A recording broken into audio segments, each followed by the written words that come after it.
The vision of campus outreach is glorifying God by building laborers on the campus for the lost world. We build laborers with a commitment to Jesus and His Great Commission through evangelism and discipleship. We passionately reach students with the gospel and train them to become mature followers of Christ. Our desire is to see students leave college equipped to labor in the harvest field for the glory of God.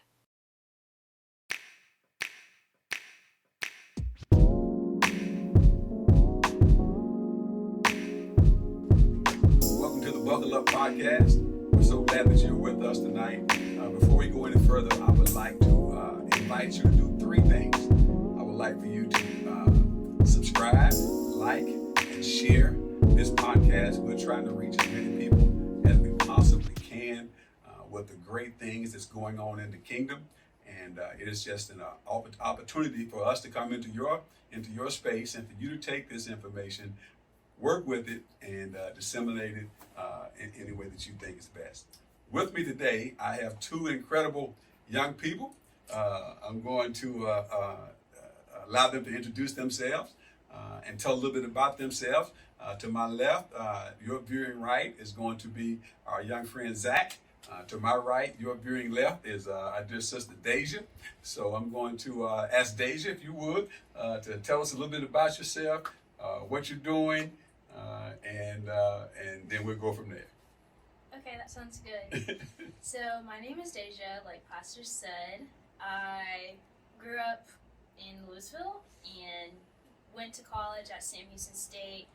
Lord has really worked through my heart and was so good to me throughout all the time, me being there, getting my bachelor's and finishing up my master's. And now He has called me to do full-time ministry with an organization called Campus Outreach. And we really seek out students and passionately share the gospel with them. And it's just really cool to see God work throughout these college students. And I'm super excited to see Him use me as a vessel and to see more girls come to Christ, really. Good deal. Okay. Thank you, Deja. We can't wait to dialogue with you a little bit more as this podcast progresses. And we're going to give you an opportunity to share more about your organization and how we can help follow you and support you and pray for you. I think what you're doing is just it's cutting edge and awesome. So that's Deja. Over here, my dear friend Zach. Tell us a little bit about yourself, Zach. Hello, everybody. I'm Zach. I am the youth director here at New Beginnings. I've gone to this church for about 10 years. Born and raised in San Antonio, Texas. Came up this way to go to school at UNT. My heart was led this way by some family friends who said NBC is the place to be. I put my heart in their hands, and I've been here ever since. Wow. Working with the youth, middle school to high school, even with the little toddlers as well. Yeah. Where we're just sharing the grace of God with them. Wow. Every week. And it takes time and preparation. So if you have a heart for the Lord and can pass a brown crumb, check. That's right. Come work with us, and Yeah. we'll see what you got. Yeah. See if you have a talent for something like this, because we could always use more help. Thank you, Zach. One of the things that I've shared with our staff and it made me laugh when I heard Zach say it. Share with our staff and our congregation, if you're going to work with our youth and children, you have to have at least three things. You have to be saved by grace through faith. You have to be nice. You can't be mean. And you have to be able to pass a background check. And I share with them, the background check, I'm not looking to see if your credit is bad or not like that. We're just trying to make sure that you don't have any offenses that would be a red flag up against our youth and children, because that's my heart, that's God's heart, and so we want to make sure that that's taken care of. Thank you for reminding me of that. Yeah, no, it's neat. Zach, how old are you, if I may ask? Birthday just passed. I'm now 29. 29. Woohoo! Deja, and you are? I'm 24. 24, 29 and 24. So today we have with us a group of young adults whom I just want to pour everything that the Lord has given us into them, because I know that if we don't invest in the young adults in the church, we're just a few birthdays away from being extinct. So youth and young adults, my heart and my passion. So tonight, I want you all to help us, if you will. I want you two to help us put more emphasis and placement and procedures and processes and thoughts and ideas into reaching the youth and young adults of the world that are in our sphere of influence, if you will. So now, Deja, I know that you personally are a student at Sam Houston University. Now, Deja said that she was from Louisville. Now, it may have sounded like she was from Louisville. That's Kentucky. She's Louisville, Texas, the suburbs of Dallas, Texas, and is a student at Sam Houston University, which is located close to Houston. Yes, just about an hour out.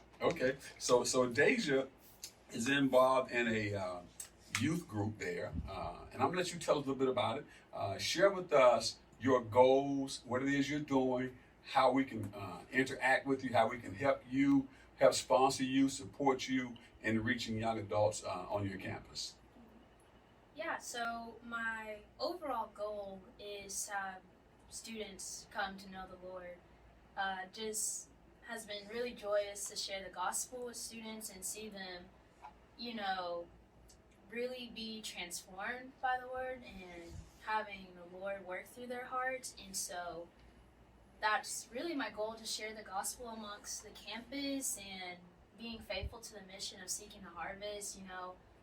There's students who come in every single year not knowing about Jesus and really not having a desire to know about Jesus. So as my duty as being a disciple and responding to the gospel, I want to be able to seek those students with full joy, with love, and with passion. And how you guys can sponsor or partner with me in that, I currently am looking for people who are able to partner with me monthly in financial donations, because Campus Outreach is a nonprofit. We call it support raising.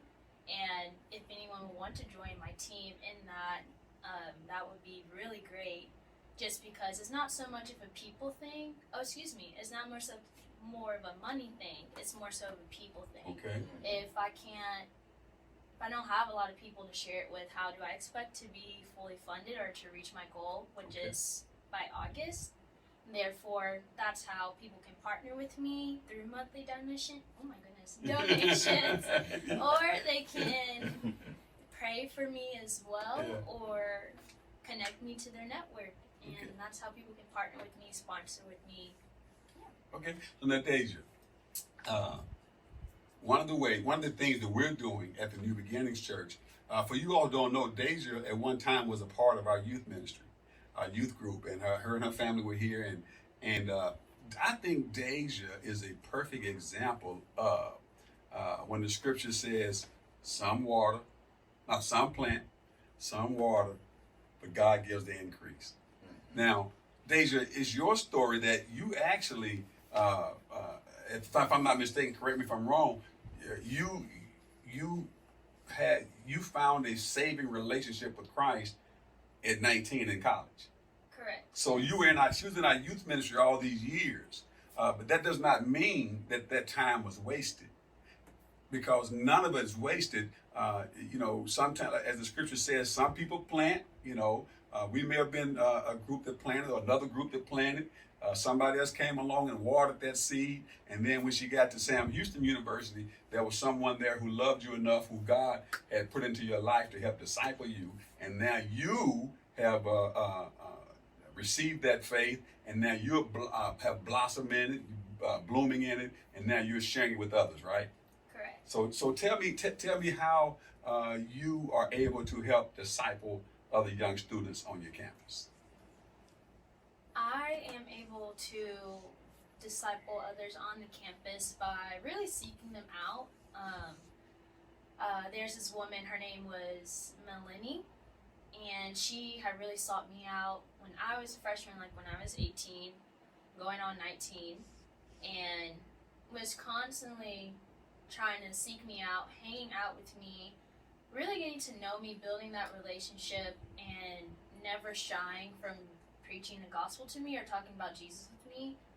And I just constantly think about her when I'm doing the same thing with my girls. I think about, man, like, she's being so stubborn. Like, why can't I get to her? Right. She's just so close and coming to Christ. Like, she has all these things going in her head, she just needs that extra push. She needs that extra loving and tenderness, really. Yeah. And just constantly think about how Lenny was doing all those things with me, and how her love and faithfulness really played a big part in my life my freshman year. So doing that with my girls is my main thing when it comes to discipleship, making sure I'm loving them well and making sure that the relationship is always there. I feel like personally, especially with college students, sharing the gospel, it's more comfortable when the relationship is built. Yeah, 100%. Yeah. And it's more, what's the word? It's more Receptive. yes, there you go. It's more receptive that way too. It's not like I'm going to the library and sitting next to a girl, hey, you want to read the Bible with me? Right, Kind of like, right. like, who are you? Yeah. And so it's just better that way, and also to go for vulnerability, because I teach my girls that vulnerability is not only somebody being transparent in your life, but also somebody who is able to speak into your life. And I really shoot for vulnerability with my girls, because that's really where the true growth comes in. Because you can't just expect to grow in Christ and only be surface level. Yeah. You have to be.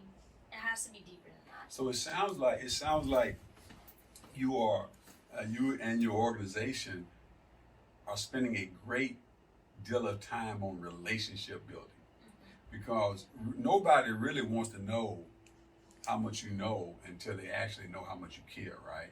Yes. You know, so it sounds like it's evangelism out of relationship, out of a natural walking through life together, which is to me the most effective and impactful.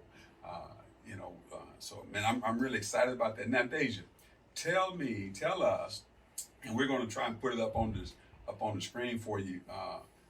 The email address, if someone wants to email you to help sponsor you on a monthly basis or yearly basis, or however they decide to do it, what email address would you give them to do that? My email address would be my first name, so DEJA.Jones, JONES, at campusoutreach.org. Deja.Jones at campusoutreach.org. All right, Deja. So we're going to come back and touch on a few more things. Our podcast tonight is basically geared around how can the church become more impactful to the youth and young adults. And one of the ways is, I believe that if we can make these meaningful, lasting, loving, biblical relationships with youth and students while they're in high school and college, then when they graduate high school and college, they won't graduate to faith. So we're going to come back on that. Now, Brother Zach, now you are 29 years old, have already, you graduated from the University of North Texas. You called it UNT. Again, we are a global podcast. We're not a regional podcast. So we want UNT stands for University of North Texas, right? You know? So now you graduated from the University of North Texas, and you have been a member of the New Beginnings Church basically since you came to this area for college. Yeah. And now I do the math, you're 19. Yeah, sounds about right. Wow. So Zach, how can we be more impactful, and what resources can we invest in more to be able to show the love of Christ to our young adults? Because I personally, as I've said earlier, I'm trying to pour as much of God is in me. I want to pour it in them. I'm fading off the scene. My generation, we're fading off the scene. And if we will do what we're supposed to do, then we'll have a backup team ready to take this mantle and even go further and deeper and wider with. So how can we do that, Zach? Well, being at the age I am now, I would say that there's a certain level of insight that I might have into that. So what I've seen and gathered just from being in the conversations and just observing is this generation just wants to be heard. Now that sounds familiar just because any generation, you have young people coming up and they want to be heard. People marching in the 60s, 70s, 80s, even back before that. So you see a fire that comes along in your youth. And so with that, being heard means you say your part, I'll say my part, but I don't want you to disassociate us because of age. So I find that younger folk don't want to be talked down to. They don't want you to say, oh, you don't know what you're talking about, you're in your youth. Now, of course, there's a certain wisdom they don't have yet, right? And I'm still gaining it myself. 100%. But The only bad part about being young is you're just young. yeah, You know, that's the, I mean, you have all the energy, all the strength, you know, a lot of zeal and passion. And even to a certain extent, you have a great deal of knowledge. Yeah. Because this generation is one of the smartest generations. There's nothing that they can't learn without, you know, at the touch of their fingertip. Mm-hmm. So you have a lot of knowledge. Yeah. It's just life experiences is what you're lacking. So Right. I think they're lacking. But again, we want to have a platform built Mhm. where we can bring these ideas to the marketplace, if you will. And we're not going to throw the bad stuff out.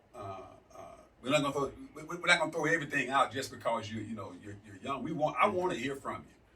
So tell us how we can do that, Zach. Yeah, I would say, I'll give you an example. Okay. I've had friends who came up in church with me, right? Born and raised in church, and then they kind of, like what you said, they faded off the scene. But for them, the thing that I keep hearing is, well, church is full of hypocrites. Mm-hmm. Church is full of sinners. Mm-hmm. Church, they would never accept me there. I'm too different. Right. But if we look at the way that Jesus walked, he went to the sinners, Yeah. the freaks, the geeks, and all that Yeah, stuff. The people yeah. who thought themselves Yeah. other. That's Right. the key word, is other. Right. Because when the world sees you as other, they see you as a mystery, Okay. and then you become misunderstood. Mm. So these kids who are coming up, they're turning 18 all the way to 35, because that's the range I put youthful people in. Yeah. I feel this misunderstood, or maybe somebody pushed them out of the church. Mm. And so once they start disassociating with one church, maybe the one they grew up with, all of a Right. sudden all churches are bad. Man, listen, I know that's accurate. I personally, a local church will often have to deal with hurt and baggage that people are carrying from other places. Yeah. And then when they get here, they treat us like we're the ones that wounded them there. Mm-hmm. You know, with that, don't give us any grace or any room to make a mistake or any room to grow or to love. So it seems like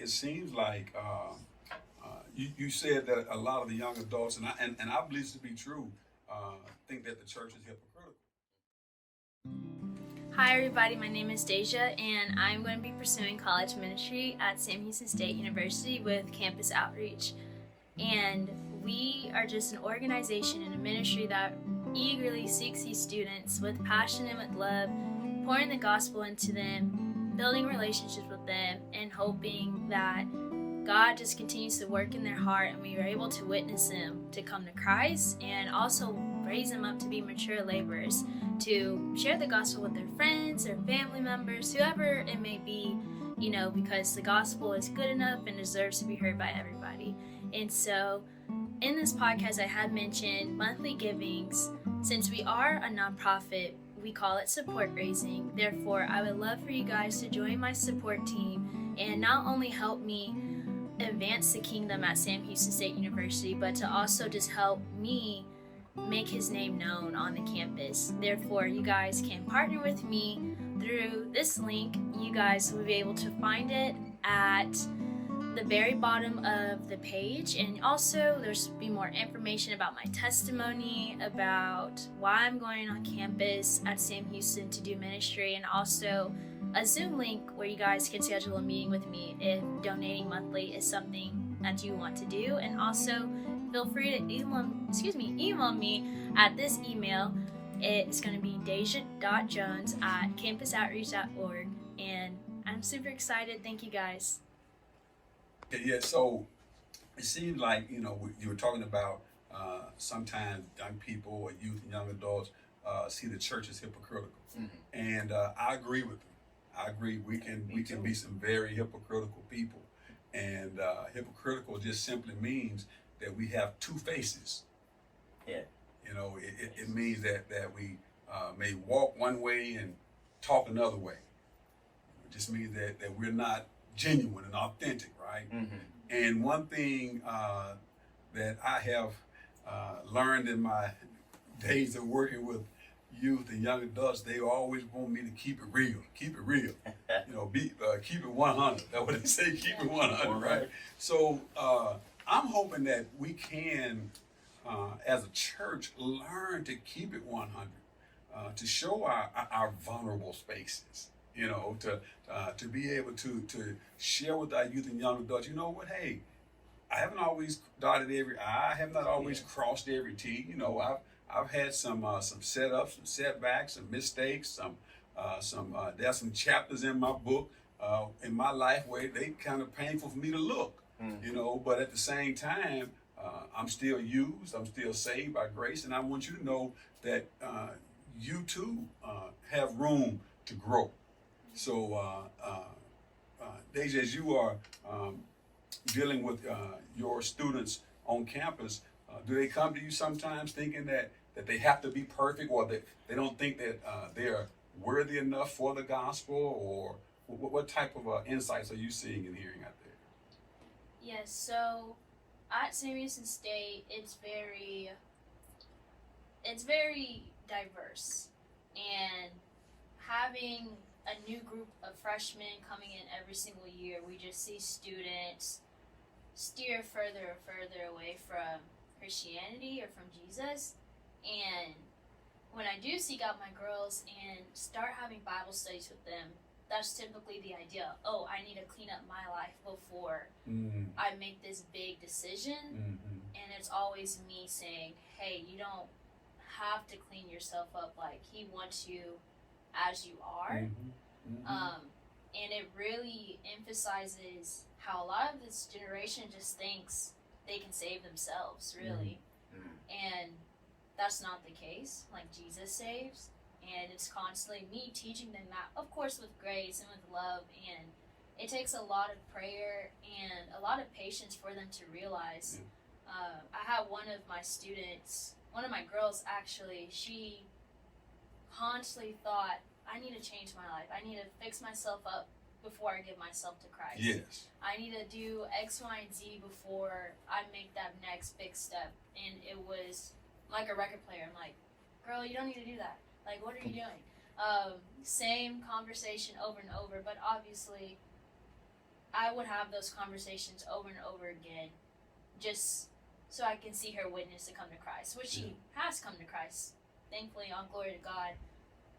However, I think that's just where the society is at. They're constantly thinking they have to clean themselves up before, or it's either that, or they think, oh, I can just do this whenever I get older, when I start a family. Right. That's when it seems more relatable or more easier, or if anything, for the aesthetic. Like, it looks nicer. Oh, yes, I go to church with my husband and my 3 kids. The perfect family lifestyle. Well, you know, you touched on something, and I know that to be a fact because that was my own life. I believe that I gave my life to Christ when I was 10 years old. This is my testimony, when I was 10 years old. But I did not start living for the Lord until I was around 28. And I share this testimony a lot. And the reason why I did not start living for the Lord until I was around 28 was because I really didn't feel like I was saved. And the reason why I didn't feel like I was saved, because I didn't feel like I was good enough. I didn't feel like I had paid enough. I didn't feel like I was worthy. It was not until I heard a preacher in Huntsville, Alabama, at First Missionary Baptist Church on Blue Springs Road. The preacher was preaching the text where Jesus says to Peter, Peter, Peter, Satan desires to sift you as wheat, but I have prayed for you. And when you are converted, when you are strengthened, you go back and you will convert your brothers. You would teach your brothers. So what that tells me is Christ already knows that I'm going to stumble. He already knew that I was going to fall.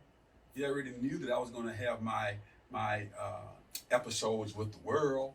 He already knew that, but yet and still, he says he prayed for me. And after I'm strengthened, after I am delivered, after I come to the faith, then I can go back out and share this glorious gospel with others. And I think that's one of the things, Zach, to your point, that we need to be able to share with our youth and young adults, that you don't have to be perfect. Yeah. You can have a life that doesn't look like that life you were talking about. The perfect picture of what people perceive it to be. What I call, you don't have to have a Facebook life. You don't have to have the Instagram life where everything is always so perfect, picture perfect, right? Yeah. Help me with that, Zach. Well, when I'm dealing with the teens, that comes up a lot. So I've had them, they text me, email me, call me, come in for counseling, and the thought process is, well, my friends don't believe, so why should I? I said, okay. So why are you looking in a place where there is nothing Christ-like to find them? And so they go on and say, well, there's people I trust. Okay, great. All right. So you telling me they don't back up your faith? No. Okay. And you telling me they don't, have you invited them here? Yeah, I have. Okay, I haven't seen them yet. So my thought process is, okay, they're not coming yet. That's fine. Keep asking. And so in this year alone, we've seen a lot more growth, because I've been telling them since we got back since the pandemic, bring your cousins, your friends, anybody who will listen. Yeah. And we've seen them. Not only that, they've brought their significant others. Yeah. And that means a lot to me, because you start bringing people who you see a future with to church. Right. That means you starting to really see something real. Right. So the fact they brought their boyfriends and girlfriends, we might think, oh, that's a cute little high school thing. No, they take church serious enough to bring somebody they love here to say, hey, I want to share Christ with you too. And you know what? I've also seen young adults out in the congregation. As that congregation is growing, I'm seeing young couples. I'm seeing younger couples. Yeah. And, Deja, you hit on one of the things that you're seeing also in the campus life is that a lot of people think, well, I have this time. I'm in my youth. I'm so young, and I'm going to do my thing, and then when I'm 30, I'll come and give God this time and share my life, give my life to Christ and be a servant of His, and not to mention all of the wasted time, the wasted years, right? So I'm hoping and praying that we can really begin to impact this generation more. Deja, are there any processes or ideas or thoughts that you could share with us and our podcast as ways we can be more impactful to this youth and young adult generation? One thing that really comes to my mind is just momentum. Really building off of these teens and middle schoolers, whatever age, building off of that momentum and keeping it going. Because as soon as they find something that's better or more worth their time, they're going to give all of their attention to that. Yeah. Like whatever has your affection will have your attention. Therefore, really building off of their momentum. For example, I remember when I was little, we would go to camps throughout the summer. Therefore, everybody's on, like, super eager to know more about Jesus, and just super eager to worship, just doing things that we really aren't used to doing, especially as kids. And so just building off of that, like, man, these students or these kids are so hyped after camp. How can we keep that momentum going? Thinking like that to keeping the movement going. So, so much to say on that. That'll preach for you. Yeah, that's solid. That's solid. There are 168 hours in a week, and that camp experience was a big part of my life when I was a youth pastor, and I loved that camp experience because, as you said, it gave the kids an opportunity to step back away from all of these other distractions, all these other frequencies going off in their brain and their mind, and just give the Lord this time, right? And then when they give the Lord this time, they see something different. It's really different. It's different. But then they come back into their normal world, reality, and that momentum stops, right? Yeah. So Zach, how do you? What are some ways that, along with momentum, having processes and plans and procedures in place to keep that momentum going? Aside from momentum, what are some of the things that you would request that you would like to see done more in the kingdom as it relates to reaching young adults and youth? Yes. When it comes to young adults and youth, one of the things I'd like to see more of, man, and if I might borrow from Deja here, I used to go to those same camps, and the momentum was real. Yes, it's real. It was real. But the hard part is getting it outside of that, because I've met a lot of Christians who, when they do have momentum, they keep it in the church. Mm-hmm. Everybody here, as far as I know, is a believer. Mm-hmm. But our discipleship is to make more believers. Right. And so a lot of people don't want to step into the fire. Right. It hurts. It's uncomfortable. So how do we be more impactful with, let's say, man, I remember, Deja, when you were in high school, part of our youth group, you were a softball player. Is that correct? No. Your sister was a softball player. No. Oh, I'm just lost. Who, I'm sorry. Were you an athlete? I was. I wrestled. Wrestle. I knew it was okay. Thank you. I knew. I remember you being an athlete. Okay, let me say that. And sometimes we try and find our worth in our activities, right? Yeah. How can we be more impactful with youth and young adults as it relates to showing them the value of the faith in their activities? You understand? Is that? No, I get you. I tell them the same thing all the time. I say, if you're going to play basketball, ball out for Christ. Mm. If you're going to dance, you're going to sing. Not only that, don't use it for just that. Bring that talent to the church. Yeah. And then use it on the outside as well. So if you have a, say, basketball team, because I played basketball for 8 years. So if you have a team, okay, that's people right there you can share Christ with like that if they don't already know. If you are the smartest kid in school and you were the student body president, whatever, that's the whole body of people to sell Christ with. Here's the thing, though, is a lot of, and I'm not sure where all you are, but at least in the United States, there's a lot of people who try to keep it hush-hush in the schools when it comes to your personal faith.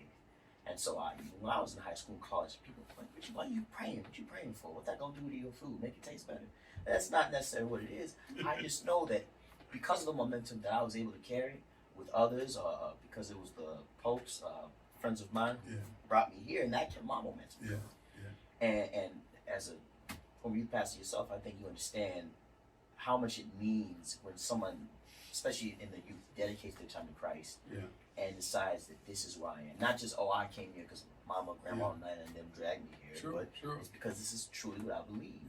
So the question would be, how do we reach them? Sometimes it's about going where they are. Sometimes it's something a little more cutting edge, like we're doing right now, where they see it online, because some people don't want to leave home. I know many a faith believer who just watches TV every Sunday or every Wednesday, but they don't want to interact with other believers. So the question is, why? Is it scary? Are we going to face ourselves in a way that we don't predict? And I think a lot of them feel that way because maybe they were once believers, maybe they never knew Christ. But if we have the availability to reach out to them where they are, they'll come to where we are, and we can love on them, hug on them in the way that New Beginnings does. So we have to learn to meet them where they are. Our discipleship model has to be flexible. For sure. I remember one of the things that I loved doing when I was a youth pastor. I used to, because the University of North Texas students were not coming to the church. I think I told you all about this before, but I started a ministry on the University of North Texas campus. It was called the Blaze, the BLAZE, the Blaze Ministry. And, those students were 19, 23, 24 years old, 25. And I noticed the time to meet with them was odd for me, but it was good for them. 9 o'clock on Thursday nights. 9 o'clock on Thursday nights. So I'm leaving my house at 8 o'clock to be there at 9, and I would have pizza for them and have a worship band, and then I would give them a word, and then we would fellowship. We would do life together, and I found that to be some of the most fascinating and fruitful ministry. Yeah. And some of these students that I had the privilege of ministering to now do their weddings, dedicate their homes, their children, and they're trying to walk with the Lord. So, but again, my desire is to give it to you all. My desire is to give it away. What the Lord has given me, He's given it to me for a season. One day He's going to call me home to the Lord to be with Him, and only what I have given to you and other youth and young adults, we was going to be able to last. So, yeah. So, now, Deja, one more time, give us the email address, the name of your organization on campus. Now, what we're trying to do now, the New Beginnings Church, I'm not sure if I shared with y'all or not, but we are going to sponsor a portion of Deja's monthly expenses to do her ministry. So we're going to take from our mission fund.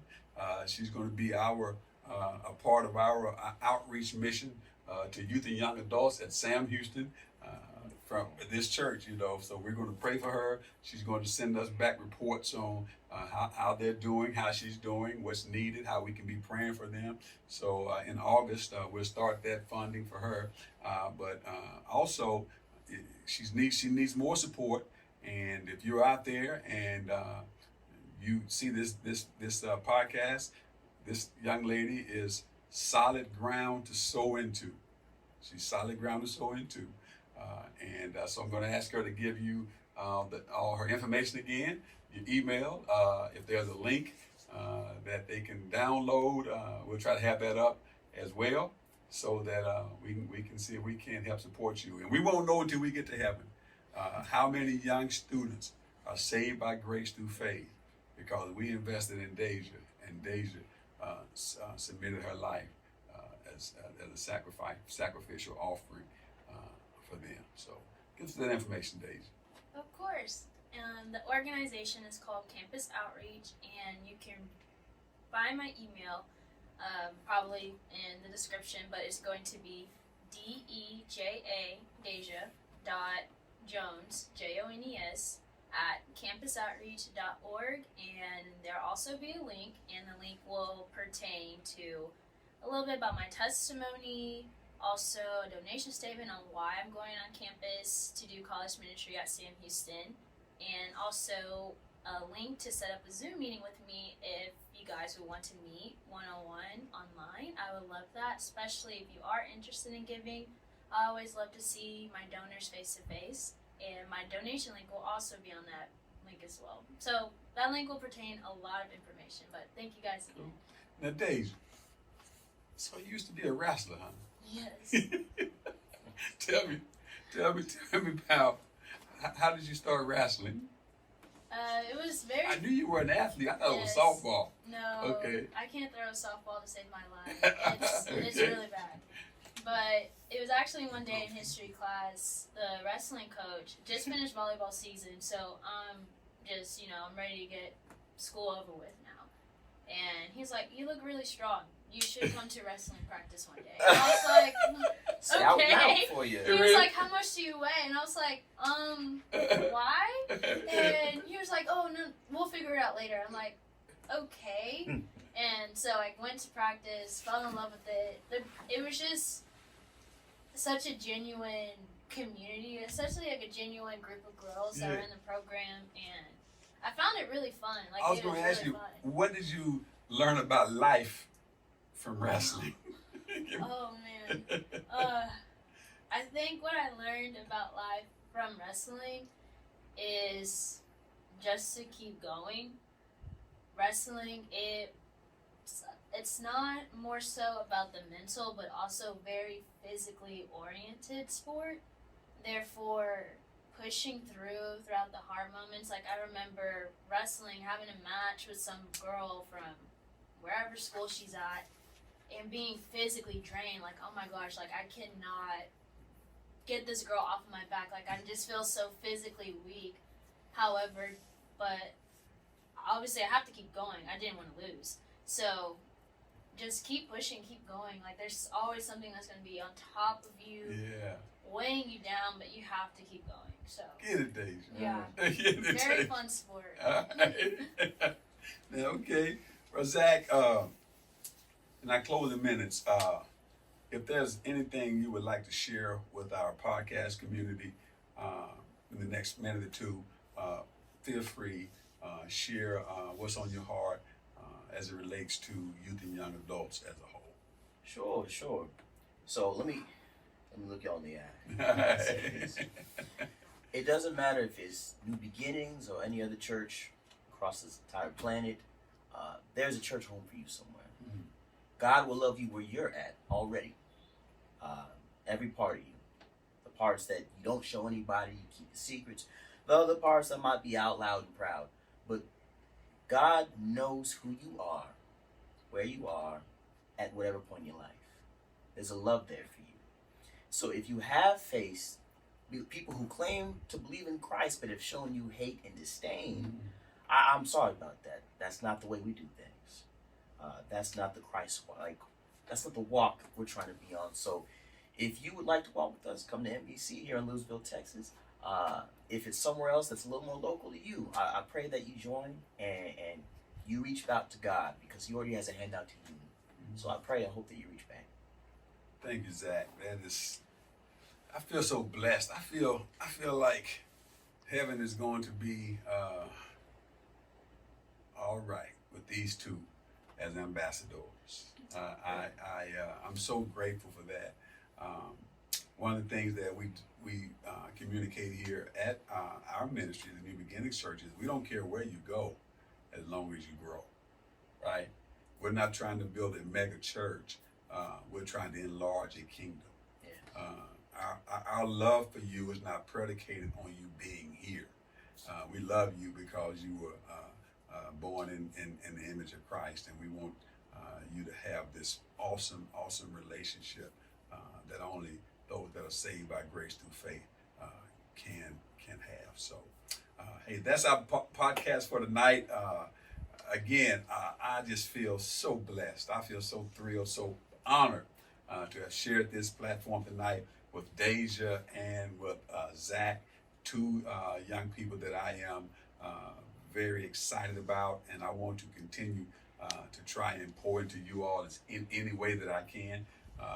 Anything that I have is yours to benefit you and to better the kingdom. So, hey, don't forget to like, share, and subscribe to our podcast. And we're so grateful. Thank you for being a part of it. And we can't wait to see you again. But don't forget to buckle up, because we're moving forward.